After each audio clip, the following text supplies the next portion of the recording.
Cycle దిగి కారెక్కిన ఎర్రబెల్లి తనను TRS వర్గంగా గుర్తించాలని స్పీకర్ను కోరనున్నారు.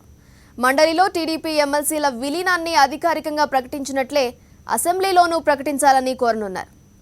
ఇందుకోసం ఎర్రబెల్లితో పాటు టీడీపీ నుంచి గులాబీ గూటికి చేరిన మిగిలిన ఎమ్మెల్యేలు కూడా అసెంబ్లీ సమావేశాలకు ముందే స్పీకర్ను కలవనున్నారు.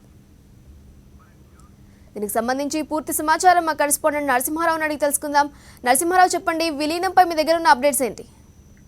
నీలిమ, పరిణామాలు చాలా వేగంగా మారుతున్నాయి. నిన్న రాత్రి జైన్ అయిన ఎర్రబెల్లి దయాకర్ రావు నిన్న రాత్రి నుంచే మొత్తానికి టీడీపీ నుంచి వచ్చిన ఎమ్మెల్యేలు, ముఖ్యంగా ఫిరాయింపుల చట్టం కానీ ఇతర ఇబ్బందికరమైన పరిస్థితులు రాకుండా జాగ్రత్త పడే ప్రయత్నాలు ప్రారంభించారు. ఇప్పటికే గత ఎన్నికల్లో 2014లో జరిగిన ఎన్నికల్లో టీడీపీ నుంచి కేవలం 15 మంది ఎమ్మెల్యేలు మాత్రమే గెలిచారు. ఆ 15 మంది ఎమ్మెల్యేల్లో ఇప్పటికే 9 మంది ఎమ్మెల్యేలు టీఆర్ఎస్ లో చేరారు. ప్రస్తుతం టీడీపీలో కేవలం 6 మంది ఎమ్మెల్యేలు మాత్రమే ఉన్నారు. వీరిలో ఇప్పుడు చేరిన 9 మందితో పాటు మరో 2 ఎమ్మెల్యేలు, టీడీపీకి సంబంధించిన ఎమ్మెల్యేలు కూడా టీఆర్ఎస్ లో చేరడానికి సిద్ధమవుతున్న నేపథ్యంలో ఇక టీడీపీ శాసనసభ పక్షంగా గుర్తించకుండా తమనంతా ఖచ్చితంగా టీఆర్ఎస్ సభ్యులుగానే గుర్తించాలి. గతంలో శాసన మండలిలో బి వెంకటేశ్వర్లు టీడీపీ శాసనసభ పక్ష నేతగా ఉన్నప్పుడు ఆయన మండలి చైర్మన్ స్వామిగౌడ్కు ఒక లేఖ ఇచ్చారు.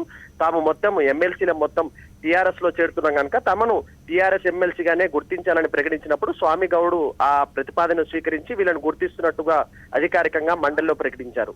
అదే ప్రక్రియను ఇక్కడ చేయాలనేది ఎర్రబెల్లి ఆలోచనగా ఉన్నట్టుగా తెలుస్తుంది. మరి కాసేపట్లో ఎర్రబెల్లి దయాకర్ రావు ఇది జైనైన 9 మంది ఎమ్మెల్యేలు కేసీఆర్ తో భేటీ కానున్నారు. కేసీఆర్ తో భేటీ అయిన తర్వాత అధికారికంగా ఒక బహిరంగ సభ నిర్వహించాలనే ప్రతిపాదన ఉంది. వరంగల్లో లేకపోతే నిజాం కాలేజ్ గ్రౌండ్ లో ఒక సభ నిర్వహిస్తారు. అంతకుముందే మార్చి మొదటి వారంలో శాసనసభ సమావేశాలు ప్రారంభమవుతున్న నేపథ్యంలో ఈ మొత్తం విలీనం ప్రక్రియను మార్చిలోగా పూర్తి చేయాలని వీళ్ళు స్పీకర్ ని 2-3 రోజుల్లో కోరే అవకాశం ఉన్నట్టుగా మనకు సమాచారం అందుతుంది. Neelima, okay, thanks for the updates Narasimha Rao.